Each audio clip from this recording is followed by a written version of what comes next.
বিগত পতিত সরকার প্রধান শেখ হাসিনাকে ফোন দিলে 1 মিনিটেই বুঝাইয়া দিবে যে জবান কত বড় ভয়ঙ্কর।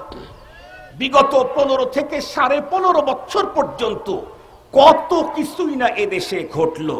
একেবারে পিলখানা হত্যাকাণ্ড থেকে শুরু করে, শাপলা হত্যাকাণ্ড থেকে শুরু করে, বাংলাদেশের একজন প্রথম সারির মুফাসসিরের রায় প্রদান করাকে উপলক্ষ করে হত্যাকাণ্ড থেকে শুরু করে, 21-এর হত্যাকাণ্ড থেকে শুরু করে, মোদীকে আমন্ত্রণ উপলক্ষ হত্যাকাণ্ড থেকে শুরু করে, এই ভাস্কর্যের নামে, মূর্তি প্রতিষ্ঠার নামে এই যে কার্যক্রম শুরু করেছিল, সেই সময়ের হত্যাকাণ্ড থেকে শুরু করে, এদেশ থেকে লক্ষ কোটি কোটি কোটি টাকা পাচার করা থেকে শুরু করে, গুম, খুন, আয়নাঘর, আরো কত কিছুই করলো।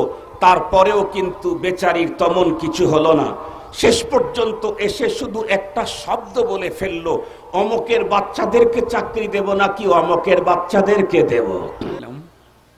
তো দিলের ভিতরে একটা বিষয়ের উপরে কথা বলার জন্য আল্লাহ তাআলা ঢেলে দিলেন যে এই সাবজেক্টের উপরে কথা বলা যেতে পারে।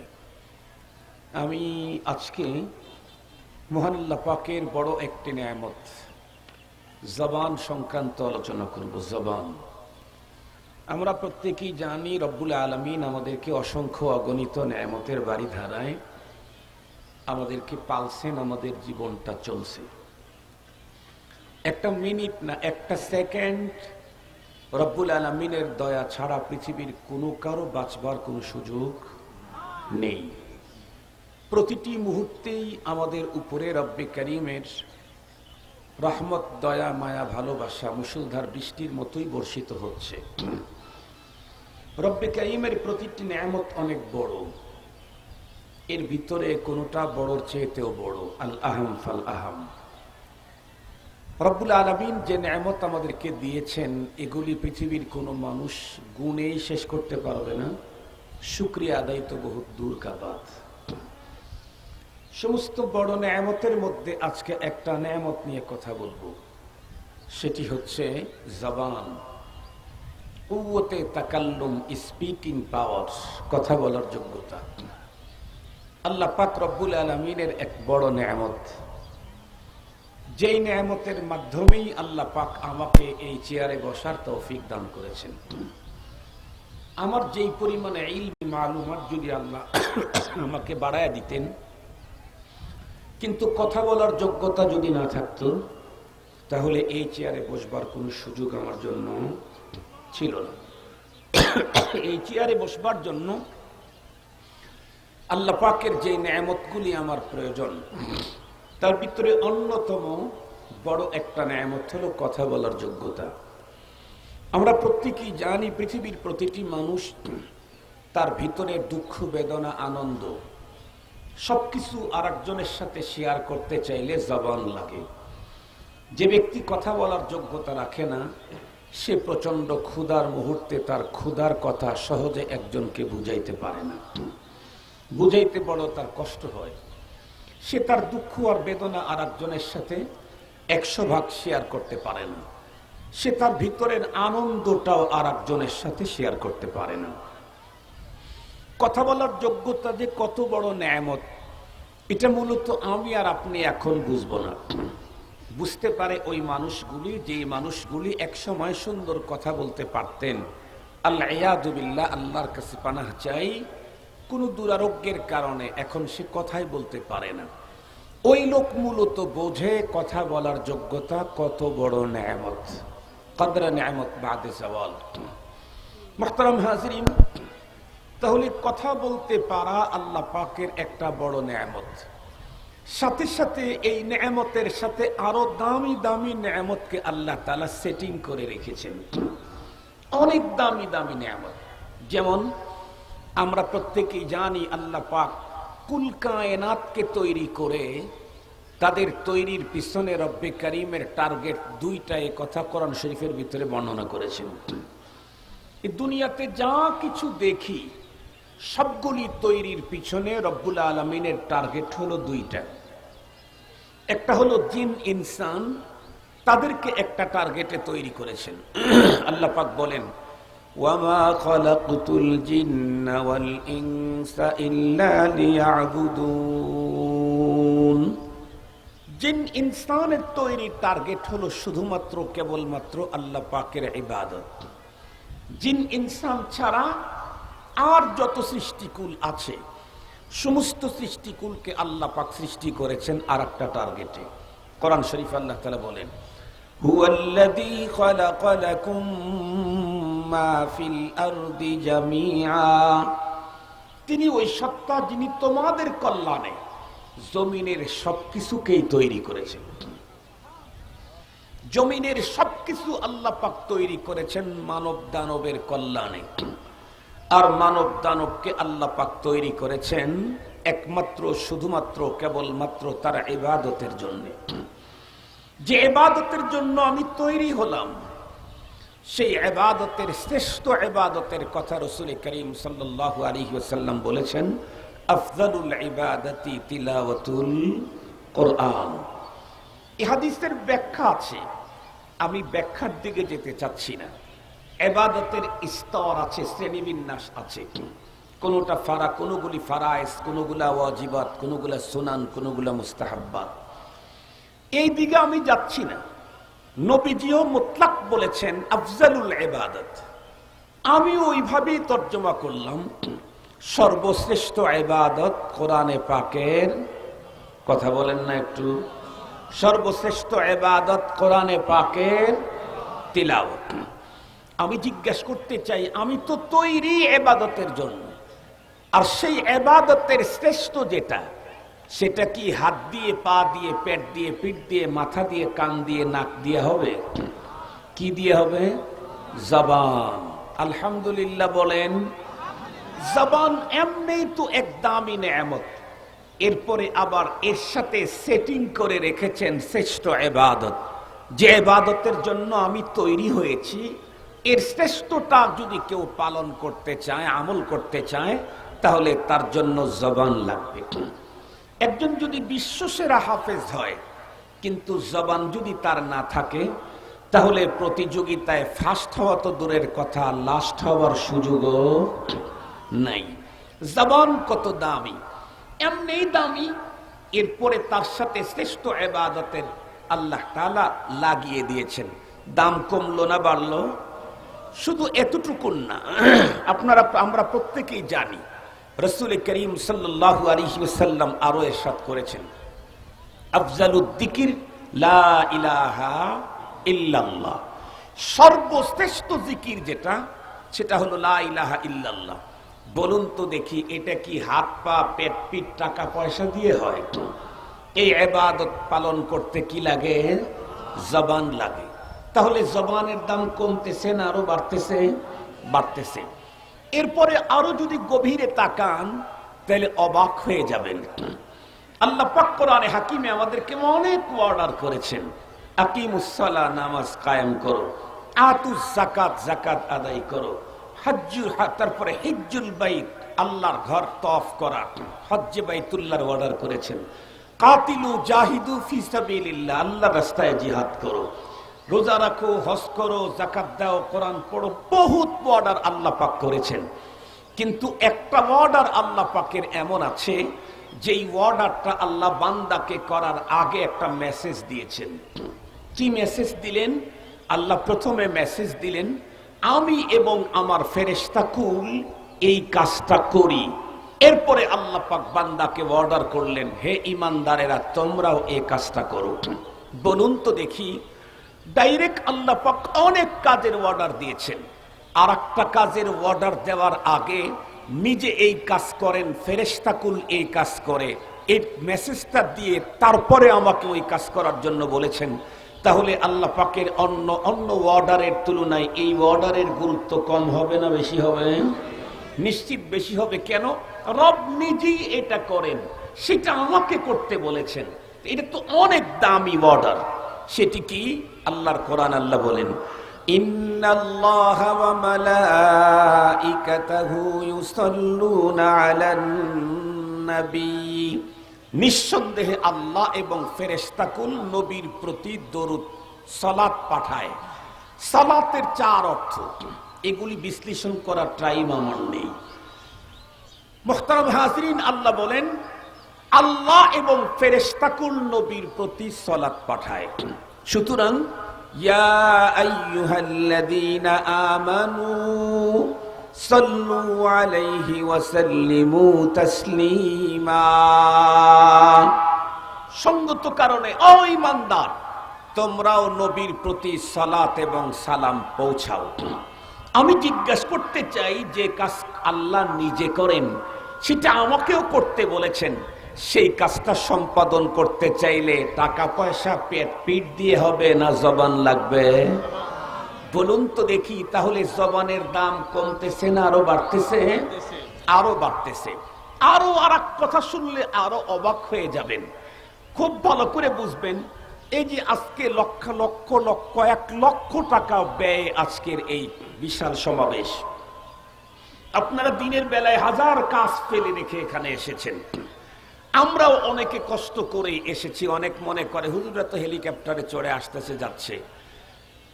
এটা দূরের থেকে অনেক কিছু মন্তব্য করা যায়, কিন্তু ভিতরে ঢুকলে তখন বোঝা যায় কাজটা কত কঠিন। গতকালকে আমার যেখানে প্রোগ্রাম ছিল, সেই প্রোগ্রাম ঘন কুয়াশার ভিতরে শেষ করে বাসায় ফিরতে ফজরের আজান হয়েছে। ফজরের নামাজ পড়ার পরে কতটুকুন ঘুমাইতে পেরেছি, 11টার আগে আগে আবার আমাকে এয়ারপোর্টে যেতে হয়েছে।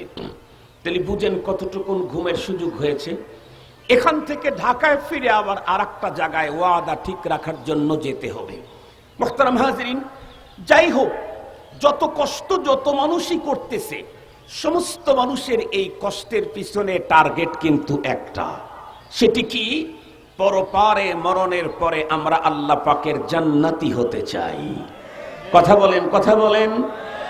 এই এক টার্গেট বক্তা, শ্রোতা, আয়োজক, যারা ডনার, সকলের টার্গেট হলো একটা, মরণের পরে পরপারে কি হতে চাই? জান্নাতি হতে চাই। রব্বুল আলামিন সূরাতুল কারিআতে জান্নাতি হওয়ার জন্য একটা অপশন দিয়েছেন। আল্লাহ তাআলা বলেন فَأَمَّا مَنْ ثَقُلَتْ مَوَازِينُهُ فَهُوَ فِي عِيشَةٍ رَاضِيَةٍ। আল্লাহ পাক বলেন একটা কোয়ালিটি তুমি অর্জন করো, তাহলে তুমি জান্নাতে ঢুকে যেতে পারবে। সেটি কি? পরপারে তোমার মিজানের পালা, নেকিটা যদি ভারী করতে পারো তাহলে তোমাকে জান্নাত দিয়ে দেওয়া হবে। মিজানের পালা, নেকিটা ওজনই করতে হবে। তাইলে আমি আমার টার্গেটে সাকসেস। আমার টার্গেট তো পরপারে জান্নাতে যাওয়া। আর জান্নাতে যেতে চাইলে নেকির পালাকে ভারী করতে হবে। এখন আসেন, আল্লাহ পাকের রসুল বুখারী শরীফের সর্বশেষ হাদিস যেটা নিয়ে আসছেন ইমাম বুখারী রাহমাতুল্লাহ আলাইহি, চমৎকার এক হাদিস নিয়ে আসছেন। নবী আলাইহিস সালাম বলেন কালিমাতান, দুইটা কালিমা। কালিমা দুইটা, কিন্তু তার বৈশিষ্ট্য হলো 3টা। কালিমা দুইটা, বৈশিষ্ট্য কয়টা? 3টা। নাম্বার 1, হাবিবাতান ইলার রহমান। এই কালিমা দুইটা আল্লাহ পাকের কাছে বড় প্রিয়। এই কালিমা আল্লাহর কাছে প্রিয় হওয়ার কি অর্থ? অর্থ হলো এই কালিমা দুইটা পৃথিবীর যেই মানুষের পড়তে থাকবে সেই লোকটাও আল্লাহ পাকের প্রিয় হয়ে যাবে। 2 নাম্বার, এই কালিমা দুইটার বৈশিষ্ট্য হলো খফিফাতান আলাল লিসান। জবানে উচ্চারণ করতে একদম ইজি। আরবি শব্দ, কিন্তু উচ্চারণ করা বড় সহজ। আরবিতে উচ্চারণ করতে বড় কঠিন এরকম শব্দ অনেক আছে, কিন্তু এই দুইটা শব্দ বড় ইজি, বড় সহজ। উচ্চারণ করতে বড় কঠিন এরকম শব্দ আছে, যেই শব্দ আমি বলতেই কষ্ট হয়, তাহলে আপনাদের তো কিয়ামত। যেমন আরবিতে এক জায়গায় আছে তাকাআতুম কাতাকাকুইকুম আলা দি জিন্নাতিন। বলেন তো দেখি, আমি আব্দুল বাসেত খান তাফসীর করি, হাদিস পড়াই, আমার উচ্চারণ করতে ঘাম ঝরায়, আপনাদের তো কিয়ামতে সোগরা হয়ে যাবে। এটা বলতে চাইলে এরকম কঠিন কোনো শব্দ না। শব্দ দুইটা বড় আসান।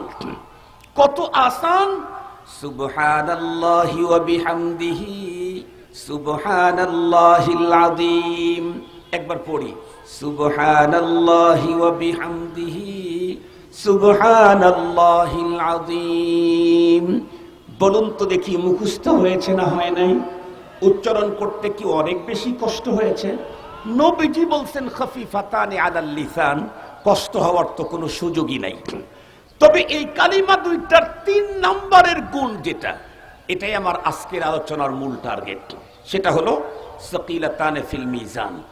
মিজানের পালায় আমার আপনার আমল যখন ওজন করা হবে, সবচাইতে বেশি ওজন হবে এই কালিমা দুইটার। সুবহানাল্লাহ বলবেন কি? জীবনে অনেক ইবাদত করেছি, সমস্ত ইবাদতের ওজন হবে পরপারে মিজানের পালায়। সেই পালাতে যখন ওজন উঠায়া দেওয়া হবে, ওজনে উঠায়া দেওয়া হবে, সবচাইতে বেশি ওজনই হবে এই কালিমা দুইটার। আমার তো মিজানের পালা নেকিরটাকে ওজনই করাই দরকার, তাহলেই তো আমি জান্নাতি। আল্লাহর কোরআনে আল্লাহ আমাকে অপশন দিয়েছেন। সেই সবচাইতে বেশি ওজন যেটা হবে সেটা দুইটা কালিমা। আমি জিজ্ঞাসা করতে চাই, এই ইবাদতটা, এই আমলটা করতে চাইলে হাত পা, টাকা পয়সা, পেট পিট দিয়ে হবে না জবান লাগবে? তাহলে এখন বলুন তো দেখি, জবানের দাম কি আরো কমলো না আরো বাড়লো? জবান এমনই একটা আল্লাহ প্রদত্ত নেয়ামত, যেই নেয়ামতের মাধ্যমে আমি আমার অন্তরের সকল কথা আরেকজনের সাথে ভাব শেয়ার করতে পারতেছি। দুঃখ হলেও আরেকজনকে বুঝাইতে পারতেছি, আনন্দ হলেও আরেকজনকে বুঝাইতে পারতেছি, কোন প্রয়োজন হলে আমি আরেকজনের কাছে সেটা চাহিদা পেশ করতে পারতেছি। সাথে সাথে এই জবানের সাথে লাগিয়ে রেখেছেন সবচেয়ে শ্রেষ্ঠ ইবাদত, এটা জবানি আমল। সর্বশ্রেষ্ঠ জিকির, এটা জবানি আমল। যে আমল আল্লাহ নিজে করেন, ফেরেশতা করেন, আমাদেরকে করতে বলেছেন, সেটাও জবান দিয়েই হয়। মিজানের পালায় সবচাইতে বেশি ওজন যেটা হবে, সেটাও এই জবান দিয়েই হয়। জবান অনেক দামি, তবে মনে রাখতে হবে যে এই জিনিস যত বেশি দামি হয়, এটা যদি কখনো নষ্ট হয় তত বেশি সিরিয়াস নষ্ট হয়। যে জিনিস যত বড় দামি, এটা যদি নষ্ট হয় তত বেশি খারাপ হয়। এই সকাল বেলায় যখন হেলিকপ্টারে যখন উঠতেছি আমরা, এয়ারপোর্টের ওইখানে তখনও কুয়াশা ছিল। যখন উপরে উঠলো, আমার ভিতরের পানি শুকিয়ে গেছে। তার মানে হুজুর উঠারা, হুজুর অলিপুরি হুজুর বলতেছিলেন, কয়েকদিন আগে আমরা ঝামেলায় পড়েছিলাম। একটু উপরে উঠলে রাস্তা দেখা যায় না, একটু নিচে আসলে গাছ, তারপরে বিভিন্ন পিলার, তার তুর, যদি একটার সাথে লেগে যায় মুহূর্তেই শেষ। এমন ভয়ঙ্কর অবস্থাতে হুজুর বললেন, কয়েকদিন আগের একটা সফর হয়েছে, মানে জীবনের ঝুঁকি। একটু নিচে নামলে যদি কারোর সাথে লেগে যায় শেষ, উপরে উঠলে রাস্তাই দেখা যাচ্ছে না। মুহতারাম হাজিরিন, তো যে কথা আপনাদের খেদমতে বলতে চাচ্ছি সেটি হলো, আল্লাহ পাক রব্বুল আলামিন যেই জিনিস যত বেশি দামি, এটা যদি নষ্ট হয় তত বেশি ভয়ঙ্কর। সাইকেল থেকে কেউ পড়ে গেলে লাফ দিয়ে উঠে দেখে ডানে বামে কেউ দেখলো কিনা। হোন্ডার থেকে পড়ে গেলে দেখার সুযোগ থাকে না, আর একজন গিয়ে টেনে তুলতে হয়। প্রাইভেট কার যদি একটার সাথে আর একটা সংঘর্ষ লাগে, তাহলে অনেক সময় ডেড বডি নিয়ে আসতে হয়। আর বিমান আর হেলিকপ্টার যদি উপর থেকে কখনো পড়ে যায়, তখন অনেক সময় লাশই খুঁজে পাওয়া যায় না। তার মানে যে জিনিস যত বড় দামি, এটা অ্যাক্সিডেন্ট করলে তত বড় ভয়ঙ্কর হয়। আল্লাহ পাকের হাবিব তাই বলেন, আল লিসান জিরমুহু সগীর জুরমুহু কবীর। জবান এটা ছোট্ট একটা অঙ্গ দেহের, কিন্তু এর অপরাধ বড় ভয়ঙ্কর। এটা যেমন দামি, এটা যদি নষ্ট হয় সেই রকম ভয়ঙ্কর নষ্ট হয়। জবান কত বড় সিরিয়াস, জবান কত বড় সিরিয়াস, এই কথাটা বুঝতে চাইলে আব্দুল বাসেত খান 5 দিন পর্যন্ত ওয়াজ করে যতটুকুন বুঝাইতে না পারবে, বিগত পতিত সরকার প্রধান শেখ হাসিনাকে ফোন দিলে 1 মিনিটেই বুঝাইয়া দিবে যে জবান কত বড় ভয়ঙ্কর। বিগত 15 থেকে 15.5 বছর পর্যন্ত কত কিছুই না এদেশে ঘটলো। একেবারে পিলখানা হত্যাকাণ্ড থেকে শুরু করে, শাপলা হত্যাকাণ্ড থেকে শুরু করে, বাংলাদেশের একজন প্রথম সারির মুফাসসিরের রায় প্রদান করাকে উপলক্ষ করে হত্যাকাণ্ড থেকে শুরু করে, 21-এর হত্যাকাণ্ড থেকে শুরু করে, মোদীকে আমন্ত্রণ উপলক্ষ হত্যাকাণ্ড থেকে শুরু করে, এই ভাস্কর্যের নামে, মূর্তি প্রতিষ্ঠার নামে এই যে কার্যক্রম শুরু করেছিল সেই সময়ের হত্যাকাণ্ড থেকে শুরু করে এদেশ থেকে লক্ষ কোটি কোটি কোটি টাকা পাচার করা থেকে শুরু করে গুম খুন আয়নাঘর আরো কত কিছুই করলো, তারপরেও কিন্তু বেচারির তেমন কিছু হলো না। শেষ পর্যন্ত এসে শুধু একটা শব্দ বলে ফেললো, অমুকের বাচ্চাদেরকে চাকরি দেব নাকি অমুকের বাচ্চাদেরকে দেব। মনে পড়ে কি আপনাদের? এক শব্দ তার সারা জীবনের সঞ্চিত স্বপ্নকে তছনছ করে দিয়েছে, একটা শব্দের কারণে। এখানে খুব ভাবার বিষয়, আমাদের দেশের মানুষ যেখান থেকে যে জিনিস বুঝতে হয় সেটা বুঝ নেয় না, নেয় হলো উল্টাটা। বিগত পতিত সরকারের এই জাতীয় কথা তথ্য বললে সমস্ত শ্রোতাদের ভিতরে প্রাণ চাঞ্চল্যতা দেখা যায়, কিন্তু তাদের এই দুঃখ দুর্দশা থেকে এখান থেকে আমরা কেউ সবক নেই না। তাদের দুঃখের কথা বলে বলে মজা নেওয়াটাই আসল টার্গেট নয়। ফাতাবিরু ইয়া উলিল আবসার, আল্লাহ পাক কোরআন নাযিল করেছেন একদম শেষে, সর্বপ্রথম নবীর ঘটনা বর্ণনা করেছেন, আদম পয়গম্বরের ঘটনা বর্ণনা করেছেন। তার দুই ছেলের ভিতরে হত্যাযোগ্য যে ঘটনা ঘটেছিল সেই ঘটনাও আল্লাহ পাক কোরআনে হাকিমের ভিতরে বর্ণনা করেছেন। কেন? শুধুমাত্র ঘটনা শুনে মজা নেবার জন্য না, এখান থেকে আমাকে আপনাকে নসিহত অর্জন করার জন্য। বিগত পতিত সরকার প্রধানের এই কন্ডিশন দেখে এখান থেকে শুধুমাত্র কেবলমাত্র মজা নিলে হবে না, সবক নিতে হবে। তার মতো একজন পাওয়ারফুল নেত্রী বিশ্বের নেতৃত্বের শীর্ষস্থানীয় 10 জনের তালিকায় যার নাম কয়েকবার এসেছে, যার বাবা নাকি বাংলাদেশের স্বাধীনতার স্থপতি, যে 15-16 বছর পর্যন্ত পুরা রাষ্ট্রটাকে এক সিরিয়াস পর্যায়ে সাজিয়ে রেখেছিল, সুইপার থেকে শুরু করে একদম প্রধান বিচারপতি পর্যন্ত তার পরীক্ষিত অনুগত লোক বসানো ছিল। এমন কোন সংস্থা ছিল না যেই সংস্থার প্রধান তার পালা পশু মতো ছিল না। এরপরেও একটা শব্দের কারণে তার সারা জীবনের স্বপ্ন ভেঙ্গে তছনছ হয়ে গেল। ওনার মতো লোকের এক শব্দের কারণে যদি স্বপ্ন ভাঙ্গে, আমার তো অত বড় পাওয়ারই নাই, আমার কথা বলতে আরো সাবধান হওয়া দরকার। কিতাবের ভিতরে আসছে সালাসাতুন লা তাউদ, 3টা জিনিস এমন আছে যেগুলি জায়গা থেকে চলে গেলে আর জীবনে কোনোদিন ফিরানো সম্ভব হয় না। তার মধ্যে একটা আল কালিমাতু ইদান তালাকাত, মুখ থেকে যখন কোনো শব্দ বের হয়ে যায় এটাকে আর ফিরানো যায় না। আমরা বিগত পতিত সরকার প্রধানকে দেখলাম, উনি যখন দেখলেন যে রাজাকারের বাচ্চা বলাটা আমার ঠিক হয় নাই, পরবর্তীতে উনি এই শব্দটাকে রিপিট করার জন্য, সলিউশন করার জন্য বক্তব্য দেওয়া শুরু করলেন। কিন্তু কি হলো, উনি যতই এটাকে সলিউশন দেওয়ার জন্য চেষ্টা করলেন, ততই ছাত্র জনতার কর্মসূচির দফা উঠতেছিল আর বাড়তেছিল। কথা বলেন না কেন? নামতেছিল, কমতেছিল আর বাড়তেছিল। শেষ পর্যন্ত যাইতে যাইতে এক দফা এক দাবি, হেলিকপ্টার নিয়ে কখন যাবি? রান্না করে খাবারটা খাওয়ার মতো সুযোগও, কথা বলেন না কেন? এখান থেকে শিক্ষা নিতে হবে।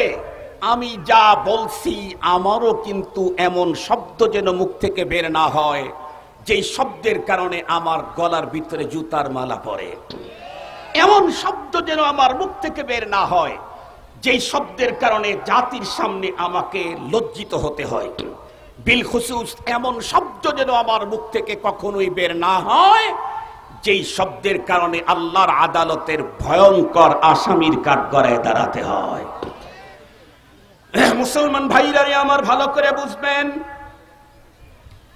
এই কারণেই রব্বুল আলামিন সূরাতুল কাফের 18 নম্বর আয়াতে কারিমাতে तमाम পৃথিবীর মানুষদেরকে গুরুত্বপূর্ণ একটা মেসেজ দিয়েছেন। আল্লাহ বলেন মা ইয়ানতিকু আন, আল্লাহ পাক বলেন মা ইয়ালফিদু মিন কাউলিন ইল্লা লাদাইহি রাকিবুন আতীদ। এই পৃথিবীর মানুষ, তোমার মুখ থেকে যত শব্দ বের হয়, যত কথা বের হয়, সবগুলিকে সংরক্ষণ করে পরপারে এর উপরে বিচার করবার জন্য আমার পক্ষ থেকে মুহাফেজ নিয়োজিত আছে। কয়জন আমার পিছনে সিআইডি লাগিয়ে রেখেছেন? আল্লাহর কোরআনে আল্লাহ নিজেই বলেন إذ يتلقى المتلقيان عن اليمين وعن الشمال قعيد আমার পিছনে বন্ধুরা আমার দুইজন তো লাগানোই আছে, একজন আমার ডান দিকে আর একজন আমার বাম দিকে। 24 ঘন্টাই আমার সঙ্গে তারা লেগে আছে। তাদের কাজকর্ম কি আল্লাহ পাকের কোরআনে আল্লাহ আর এক জায়গায় বলেন, ওয়া ইন্না আলাইকুম লাহাফিদিন কিরামান কাতিবিন ইয়ালামুনা মা তাফআলুন। একজন বাংলা কবি বড় চমৎকার তর্জমা করেছেন, কিরামান কাতিবিন, ফেরেশতা দুজন মানুষেরই সাথে থাকে সদা সর্বক্ষণ। পাপপূর্ণ ভালো মন্দ যা করে বান্দায় সবই তারা লিখে রাখে আমলনামায়। কিতাবের ভিতরে এসেছে আমার জীবনে আ শব্দ যেগুলি করেছি এগুলিও আমার আমলনামায় লিপিবদ্ধ করা হচ্ছে। আসো যাও, আসছি খাচ্ছি, যা বলতেছি মা ইয়ালফিজ বিন কাউল, আমার মুখ থেকে যত শব্দ বের হচ্ছে সবগুলি আল্লাহ পাক রব্বুল আলামিন তার নিযুক্ত করা সিআইডি ফেরেশতা দিয়ে সবগুলি লিখে রাখতেছেন। শুধু কি লিখে রাখতেছেন না, আমার প্রতিটি কর্মের ভিডিও সংরক্ষণ করা হচ্ছে। আল্লাহ পাক রব্বুল আলামিন বলেন, ফামান ইয়ামাল মিসকালা যাররাতিন খায়রান ইয়ারাহু ওয়া মান ইয়ামাল মিসকালা যাররাতিন শাররান ইয়ারাহু। অনুপরমাণু পরিমাণে ভালো যদি করে থাকি সেটির ভিডিও ফুটেজ সংরক্ষিত আছে, আমাকে পরপারে দেখানো হবে। আর যদি অনুপরমাণু পরিমাণে কোনো মন্দ কিছু করেছি বন্ধুরা আমার, তাও আমাকে পরপারে দেখানো হবে। একটা পর্যায়ে বন্ধুরা আমার পিছনে যে আমার সাথে যে দুইজন ফেরেশতা বন্ধুরা আমার 24 ঘন্টায় আমার সঙ্গে থাকে, ডাইনের জন সে আমার নেকি লেখে, বাম পাশের জন আমার গুনাহগুলি লেখে। কতদিন পর্যন্ত লেখে? যতদিন পর্যন্ত আমার বন্ধুরা আমার জীবন আছে, নিঃশ্বাস চলতে থাকে ততদিন পর্যন্ত লেখে। আন্ডারগ্রাউন্ডে ঢুকলেও সে আমার সঙ্গে, মঙ্গল গ্রহে গেলেও সে আমার সঙ্গে। আমি যদি বন্ধুরা আমার মহাশূন্যের ভিতরে বিচরণ করি তখনও সে আমার সঙ্গে। আমি যদি সমুদ্রের তলদেশে যাই সে আমার সঙ্গে। একটা সেকেন্ড আল্লাহ পাক রব্বুল আলামিনের আমার পিছনে লাগানো সিআইডিকে একটা সেকেন্ড বন্ধুরা আমার বাইপাস মাইনাস করার কোনো যোগ্যতা পৃথিবীর কোনো মানুষের নাই। কি কি লিখতেছে, যা যা বলতেছি সব লিখতেছে। এ কারণেই তো কোরআনে হাকিমের আয়াত আল্লাহ তাআলা বলেন, ওয়াউদিআল কিতাবু ফাতারাল মুজরিমিনা মুশফিকিনা মিম্মা ফীহি ওয়ায়াকুলুনা ইয়া ওয়াইলাতানা মা লিহাযাল কিতাব লা ইউগাদিরু সাগীরাতান ওয়ালা কাবীরাতান ইল্লা আহসাহা। অপরাধীদের সামনে যখন তার আমলনামা পেশ করা হবে, কোন দিন তার আমলনামা পেশ করা হবে? দুইজন লেখক তো আমার সঙ্গে লেখা শুরু করে দিয়েছে। চলতে চলতে যখন আমার জীবন শেষ হয়ে যাবে তখন তারা আমার লিপিবদ্ধ করা বই দুইটাকে বন্ধুরা আমার ক্লোজ করে ফেলবে। এরপরে বন্ধুরা আমার বই দুইটাকে কি ডাস্টবিনে ফেলে দিবে? না না, কোরআনে হাকিমে আল্লাহ পাক তাও বলেন, ওয়া কুল্লা ইনসানিন আলজামনাহু তাইরাহু ফি উনুকিহি ওয়া নুখরিজু লাহু ইয়াওমাল কিয়ামাতি কিতাবান ইয়ালকাহু মানশুরা। ইকরা কিতাবাকা কাফা বিনাফসিকাল ইয়াওমা আলাইকা হাসিবা। বন্ধুরা আমার অপরাধীদের সামনে যখন আমলনামা পেশ করা হবে দেখবে জীবনের ছোট্ট থেকে ছোট্ট কথা একে একে যাইতেছিলাম, কেউ ছিল না তখন গুরগুর গুরগুর করে কিছু বলতেছিলাম, তাও না লেখা আছে। অপরাধের সবগুলা বন্ধুরা আমার বাক্য কর্ম সবগুলি সন্নিবেশিত। একটা পর্যায়ে বলবে, আল্লাহ এ আবার কেমন জীবন বৃত্তান্ত বই! জীবনের ছোট্ট থেকে ছোট, বড় থেকে বড় কোনো কথাই তো ছাড়ে নাই। রব্বে কারীম পরবর্তীতে ময়দানে মাহশরে আমার গলার ভিতরে আমার আমলনামা যখন ঝুলায় দেওয়া হবে, এক পর্যায়ে বলা হবে, ইকরা কিতাবাক, তুমি তোমার আমল নামা তুমি নিজেই পড়ো। কাফা বিনাফসিকাল ইয়াউমা আলাইকা হাসিবা। আজকে তোমার হিসাবের জন্য তোমার আমল নামা তোমার জন্য যথেষ্ট।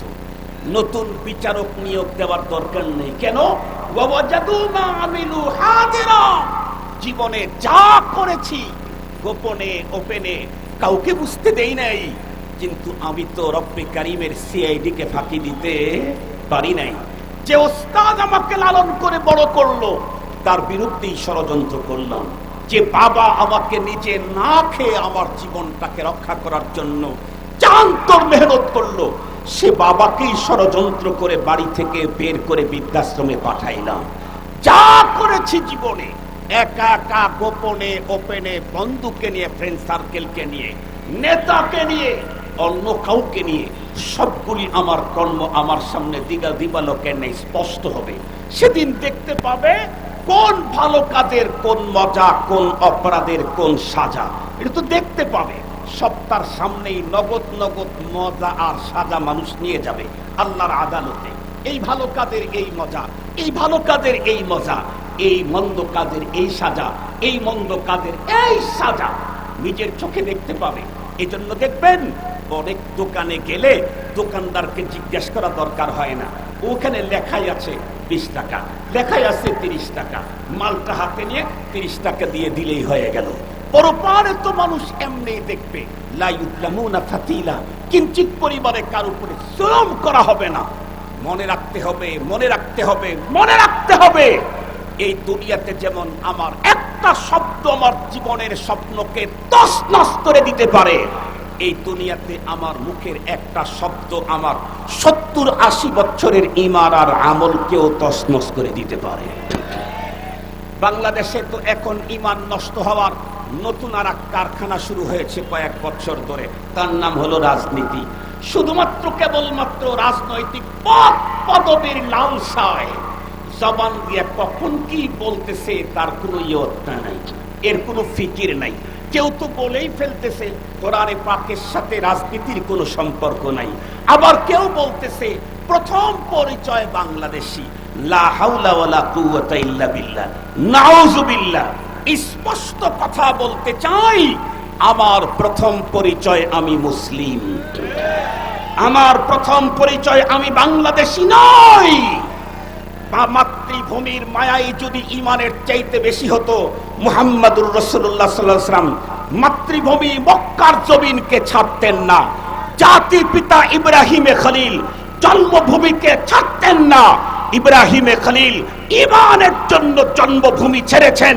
খলিলুল্লাহর সন্তান যারা হবে ঈমানের জন্য মাতৃভূমি কেন জীবন ত্যাগ করে দেবে? কথা বললেই হবে না, কথা বললেই হবে না। কথার ওজন বড় ভয়ঙ্কর। হাজার হাজার মানুষকে খুন করে যা হয় নাই, শুধু রাজাকারের বাচ্চা বাচ্চা বলার কারণে তার চাইতে ভয়ঙ্কর ঘটনা ঘটে গেল। শুধু বাংলাদেশেই ঘটল না তো, দুনিয়ার রেকর্ডকে চেঞ্জ করে ফেললো, দুনিয়ার ইতিহাসকে বদলায় ফেললো এক শব্দ রাজাকারের বাচ্চা বলার কারণে। সেটা কি? জন্মের পর থেকে আমি দেখছি জুলাই মাস 31 তারিখ হয়, এখন ঢাকা শহরে ঢুকলেই দেখি 36শে জুলাই। কথা বলেন না কেন? কথা বলেন না কেন? পৃথিবীর ইতিহাসকে চেঞ্জ করে ফেলছে না? একজন মানুষের একটা শব্দের কারণে তার দলীয় নেতা কর্মী যাদের আস্ফালনে এলাকার মানুষ টিকতে পারত না, এখন তারা চা খাওয়ার জন্য ভাঙ্গা চাষতলেও ঢোকার সাহস পায় না। এখান থেকে সমস্ত রাজনৈতিক দলের নেতাদেরকে সবক নিতে হবে, আমাদেরকে আরো বেশি সবক নিতে হবে। আমার জবানের একটা কথার দ্বারায় আমার ঈমান আর আমল যেন শেষ হয়ে না যায়, আমার যেন সঞ্চিত সব যেন ভুলণ্ঠিত না হয়। এ কারণে আমাদেরকে খুব বেশি সজাগ থাকতে হবে জিহ্বা জবানের ব্যাপারে। আল্লাহ পাকের রাসূল আমাদেরকে একটা অফার দিয়েছেন, বড় ঘোষণা দিয়েছেন, সুসংবাদ দিয়েছেন। সেটি কি? নবীজি বলেন, মাইয়াদমান লি মা বাইনা লাহিয়াই ওয়া মা বাইনা রিজলাই আদমান লাহুল জান্নাহ। নবীজি বলেন, তুমি তোমার দেহের দুইটা অঙ্গকে হেফাজতের জামিন হও, আমি মুহাম্মদুর রাসূলুল্লাহ তোমাকে জান্নাতে ঢুকায় দেওয়ার জামিন। আপনি বলেন তো দেখি, আমাদের দেশের আদালতের পিপি যদি কোনো অপরাধীকে বলে 10 লাখ টাকা আমার লোকের কাছে দিয়ে দিও, তোমার আগামী পরশুদিন জামিন হবে, তাইলে তার জামিন তো নিশ্চিতই বলা যায়। কথা বলেন না কেন? পিপি যদি কাউকে বলে 10 লাখ টাকা দিয়ে যাও, জামিন হবে। বিগত দিনে আমরা দেখেছি হাকিম যিনি হাকিম জজ, উনি তাকায় থাকেন পিপির দিকে। পিপি যদি বলে স্যার এটা এটা এমন হবে, ঠিক আছে।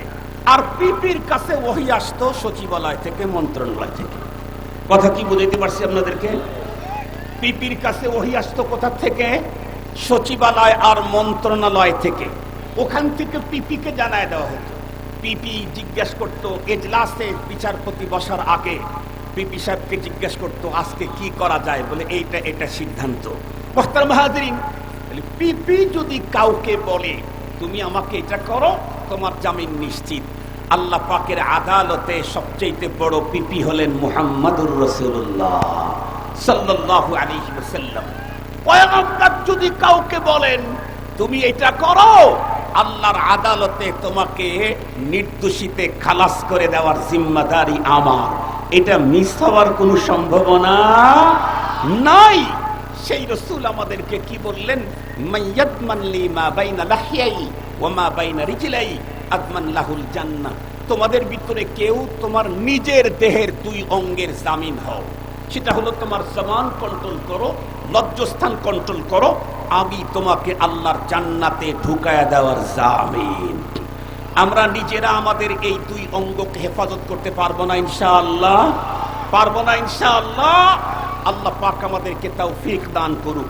সবচাইতে বড় কথা হলো যে জবানে আল্লাহ পাক এত দামি দামি জিনিসকে সেটিং করে রেখেছেন, সেই জিনিসগুলোকে দূরে সরায়া কেন আমি গীবত করব, কেন আমি দুর্নাম করব, কেন আমি ফাহিশা কথা বলবো, কেন আমি মন্দ কথা বলবো, কেন আমি পচা কথা আমার মুখ থেকে বের করব? যেহেতু রব আমার জবানের সাথে সেটিং করে দিয়েছেন আফজালুল ইবাদত তেলাওয়াতে কোরআন, আফজালুল জিকির লা ইলাহা ইল্লাল্লাহ। এরপরে আরেকটা উন্নত মানের ইবাদত পয়গম্বরের প্রতি দরুদ ও সালাম। মিজানের পালায় সবচেয়ে বেশি ওজন হবে সুবহানাল্লাহি ওয়া বিহামদিহি। কথা বলেন না কেন? সুবহানাল্লাহি ওয়া বিহামদিহি সুবহানাল্লাহিল আযীম। এত উন্নত ইবাদত আল্লাহ পাক আমার জবানের সাথে সেটিং করে দিয়েছেন, সেইগুলিকে বাদ দিয়ে আমি কেন বাজে কথা বলতে যাব? এখন থেকে আমরা প্রত্যেকে নিজের সাথে কি এটা একটু নিজের সাথে কি চুক্তি করা যায় যে আমি এখন থেকে মৃত্যুর আগ পর্যন্ত বাজে কথা বলবো না, অমূলক অহেতুক কথা বলবো না, ফাহিশা কথা বলবো না, গীবত শিকায়েত করব না। কথা বলতে যদি ইচ্ছে করে লা ইলাহা ইল্লাল্লাহ বলবো, আওয়াজ করতে যদি ইচ্ছা করে আলহামদুলিল্লাহি রাব্বিল আলামিন পড়বো, আরো যদি বেশি বলতে ইচ্ছে করে রাসূলুল্লাহর প্রতি দরুদ পাঠাবো, আরো যদি বেশি বলতে ইচ্ছে করে সুবহানাল্লাহি ওয়া বিহামদিহি সুবহানাল্লাহিল আযীম বলবো। পারবো তো ইনশাআল্লাহ? আর একটা দোয়া আপনাদেরকে শিখিয়ে দেই, এটা জবানের আমল, খুব দামি। একবার পড়বেন 20 লক্ষ নেকি। কয়বার পড়লে 20 লক্ষ নেকি? একবার। আশহাদু আল্লা ইলাহা ইল্লাল্লাহু ওয়াহদাহু লা শারীকা লাহু আহাদান সামাদান লাম ইয়ালিদ ওয়া লাম ইউলাদ ওয়া লাম ইয়াকুল লাহু কুফুয়ান আহাদ। মুখস্থ হয় নাই? আবার পড়ি। আশহাদু আল্লা ইলাহা ইল্লাল্লাহু ওয়াহদাহু লা শারীকা লাহু আহাদান সামাদান লাম ইয়ালিদ ওয়া লাম ইউলাদ ওয়া লাম ইয়াকুল লাহু কুফুয়ান আহাদ। আমার আমল নামায় 40 লক্ষ নেকি জমা হয়ে গেছে। কারো সুযোগ থাকলে চেক করে দেখেন, কারো যদি চেক করার ক্ষমতা থাকে আরেকবার বলবো।